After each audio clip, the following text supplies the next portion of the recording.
Salam sejahtera, kami daripada kumpulan Etik Buds akan membentangkan tema pemantapan Kesatuan Nasional Malaysia dengan tajuk Cabaran dan Strategi Memperkukuh Kesatuan Nasional Malaysia.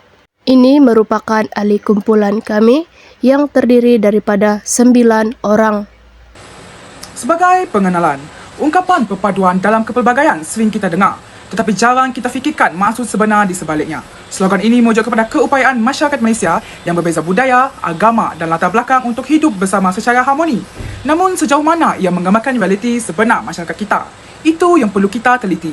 Menurut Profesor Ulong Samsul Amri, perpaduan boleh difahami melalui 3 dimensi utama. Yang pertama ialah perpaduan, iaitu keadaan harmoni yang dicapai melalui sikap saling menghormati dan bekerjasama.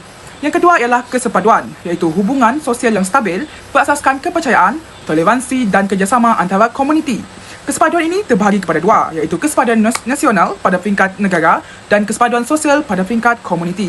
Bagi dimensi ketiga pula ialah penyatu paduan, iaitu merupakan proses menyatukan masyarakat melalui pendidikan, dasar kerajaan, sosialisasi dan nilai bersama. Dalam erti kata lain, penyatu paduan ialah proses, manakala perpaduan dan kesepaduan ialah hasil yang ingin dicapai. Kesemua dimensi ini membantu kita memahami konsep kesepaduan nasional, iaitu tahap hubungan sosial, integrasi budaya dan identiti bersama dalam kalangan rakyat Malaysia.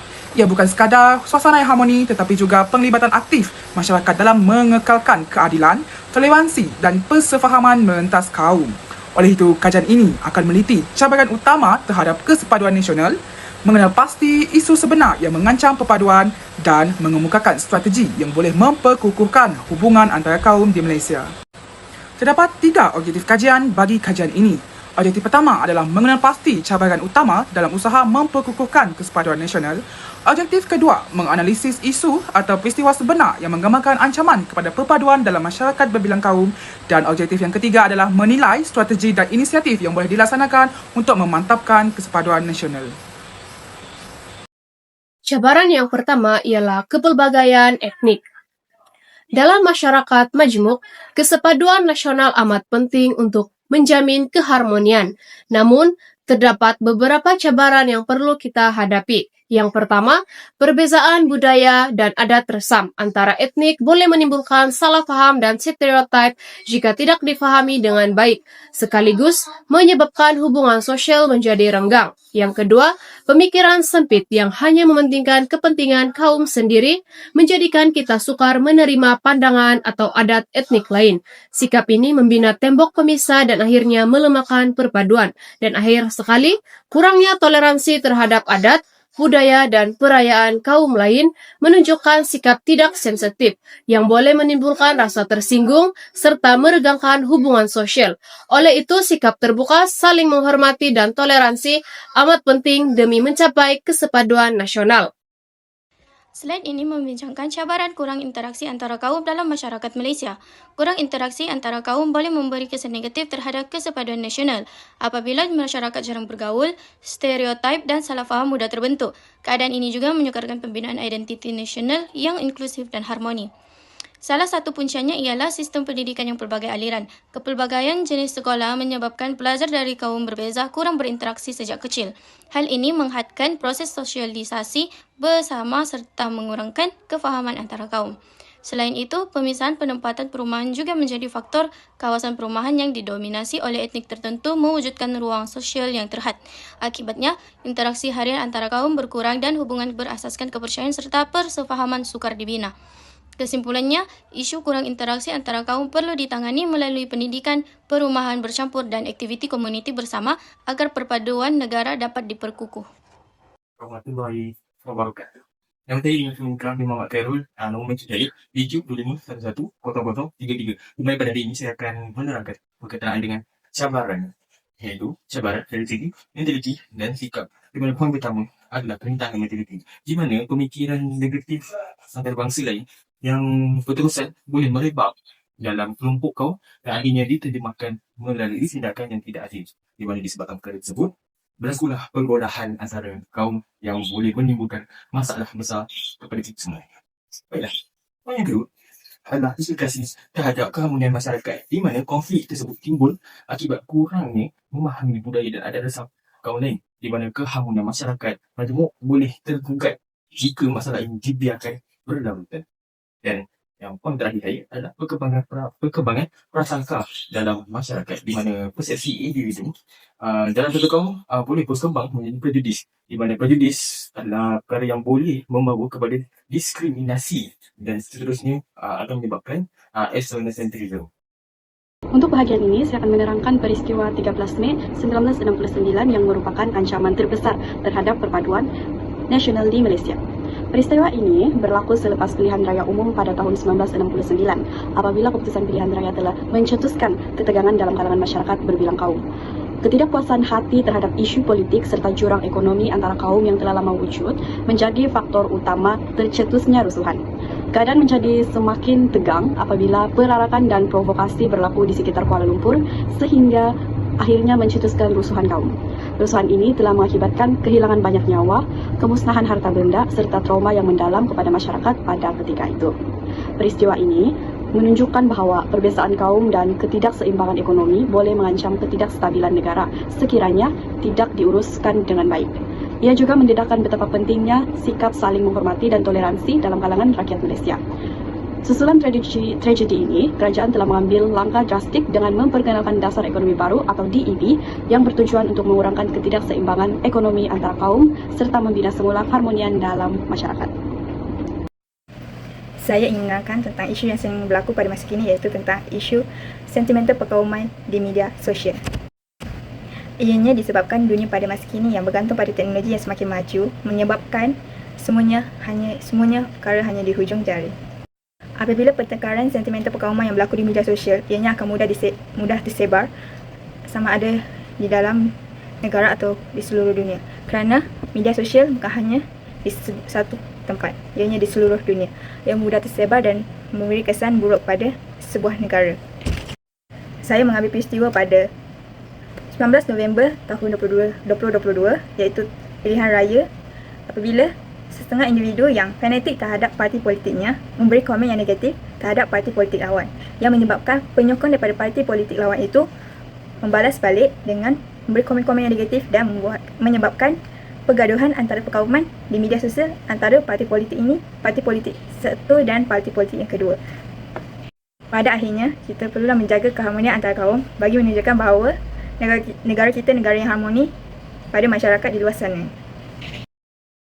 Hai, Assalamualaikum. Nama saya Syarina Alia. Di sini saya ingin berkongsikan tentang dalam menilai strategi pelaksanaan kempen dan program untuk memantapkan lagi kesepaduan nasional di Malaysia. Pelaksanaan kempen yang berasaskan naratif positif, ia merupakan salah satu inisiatif penting agar masyarakat memahami adat dan budaya kaum lain. Dengan pendekatan strategi ini, ia mampu mengurangkan perselisihan faham, mewujudkan sikap saling menghormati dan meningkatkan kerjasama untuk menjaga kesejahteraan negara. Terusnya, pendekatan menganjurkan program di tempat-tempat pendidikan juga perlu dilakukan bagi merapatkan jurang perpaduan pelbagai kaum di Malaysia. Tindakan ini dapat mendidik generasi muda sebagai penentu masa depan bagi menilai betapa pentingnya untuk menjaga perpaduan antara kaum agar keharmonian negara terpelihara. Program ini harus dianjurkan di sekolah, universiti dan disiarkan di pelbagai platform seperti televisyen atau radio untuk menjangkau lebih ramai masyarakat. Seterusnya, dengan pelaksanaan strategi kempen kesedaran dan program pendidikan, kerajaan dapat menyampaikan mesej perpaduan secara meluas. Namun, terdapat cabaran utama seperti sikap individualistik masyarakat menyebabkan kurangnya pelibatan komuniti dan pengaruh media sosial yang boleh mengaburkan mesej positif.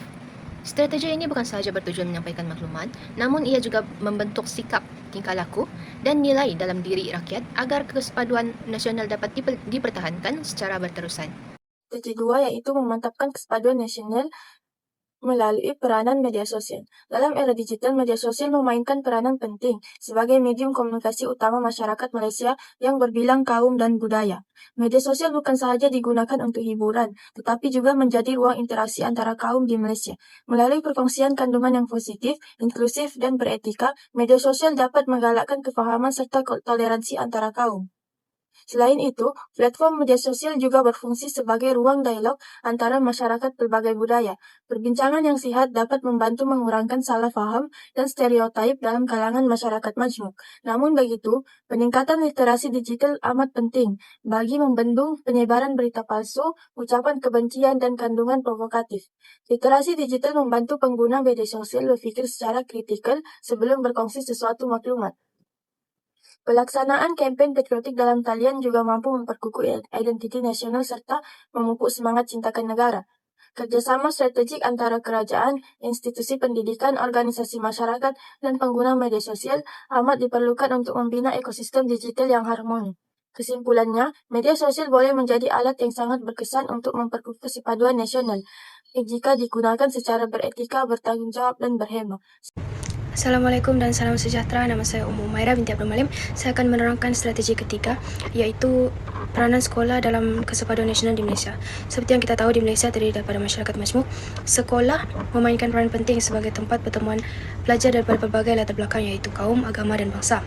Sekolah bukan sahaja menyampaikan ilmu tetapi juga ruang sosial yang membolehkan pelajar belajar memahami perbezaan dan membina hubungan yang harmoni.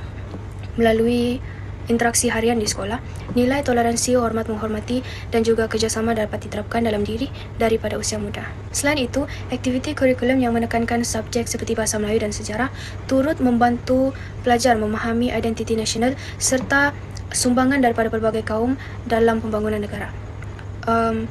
Kaedah pembelajaran seperti kerja perkumpulan turut menggalakkan pelajar daripada berbagai latar belakang untuk bekerjasama dan saling menghormati antara satu sama lain. Di samping pembelajaran akademik, aktiviti ko-kurikulum seperti Hari Sukan, sambutan perayaan dan juga Kelab Persatuan turut berperanan dalam mengukuhkan semangat perpaduan. Aktiviti ini memberi peluang kepada pelajar untuk berinteraksi secara santai dan mengurangkan prasangka antara kaum. Kesimpulannya, sekolah merupakan institusi yang penting dalam membentuk generasi muda yang bersatu padu. Melalui pendidikan yang berasaskan perpaduan, kestabilan dan keharmonian negara dapat dipelihara demi masa depan Malaysia.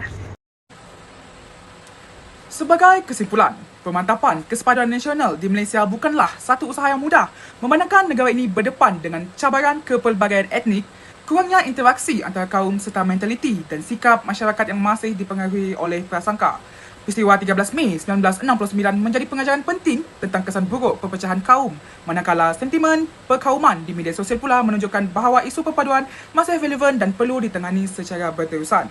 Oleh itu, pelaksanaan strategi seperti kempen dan program kesedaran, penggunaan media sosial secara berterusan serta peranan pihak sekolah dalam mendidik nilai toleransi dan menghormati amat penting bagi memupuk persefahaman antara kaum. Sekiranya semua pihak berganding bahu dan memainkan peranan masing-masing, kesepaduan nasional dapat diperkukuh demi menjamin keharmonian dan kestabilan negara pada masa hadapan.